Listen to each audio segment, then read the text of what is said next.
তোমাদেরকে বলবো, প্রবাসীদের যারা আত্মীয় পরিজন আছো, ওকেও একটু ভালো কথা বলো। ছোট ছোট ভালো কথা বলা যায়, কিন্তু এবার ঘি বানায় উঠায় রাখবো, তুমি আসলে গরম ভাতে ঘি দিয়ে খাবা, কতদিন হাতের তৈরি ঘি খাওয়া, এরকম যা চট্টক সামর্থ্য আছে, কিন্তু তাকেও একটু একটা দুটো ভালো কথা বলতে হয়। ওই মানুষটা কিন্তু দিন শেষে একটু ভালো কথা চায়, সারাটা দিন সে পরিশ্রম করে। এবং প্রবাস জীবন না, প্রবাস জীবন ছায়াছবির গল্প না, সিনেমায় দেখলাম প্রবাস না রে ভাই, আসল প্রবাস বড় কষ্টের।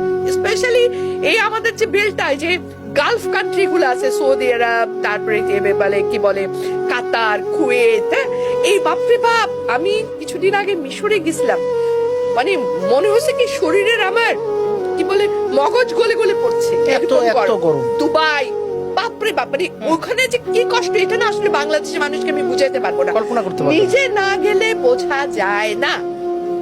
এখানে যারা কাজ করছে কত কষ্ট করছে, আমি তো তাদেরকে স্যালুট করি যে ওরা মানুষ না, এবং করে কয় টাকা ওরা নিজের জন্য রাখে, আর কি মানবতার জীবন যাপন করে, খায় কি একদম একতলা দুতলা ডরমেটরির মতো থাকা, একেবারে কিসের জন্য?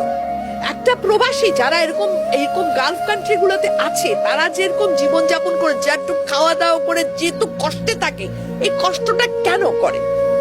পরিবারের জন্য করে, পরিবারকে হাসি মুখে রাখার জন্য করে। এই পরিবারের কাছে আমার অনুরোধ যে প্লিজ তার কষ্টকে একটু মূল্যায়ন করো, তাকে একটু ভালোবাসো, বেশি কি আর তার লোকে একটু ভালো কথা বলো। সারাক্ষণ মানে সে ফোন করে মানে কিন্তু খালি অভিযোগ অভিযোগ অভিযোগ, নাই নাই নাই, দাও দাও দাও, অভিযোগ অভিযোগ। আরে এগুলো করে কি হয়, ওর ভেতরে একটা রুহের হায় হয়, সেও তো একটা মানুষ। এই রুহের হায় কিন্তু কোনোদিন বৃথা যায় না, টুডে টুমরো এটার জন্য পে করতে হয়।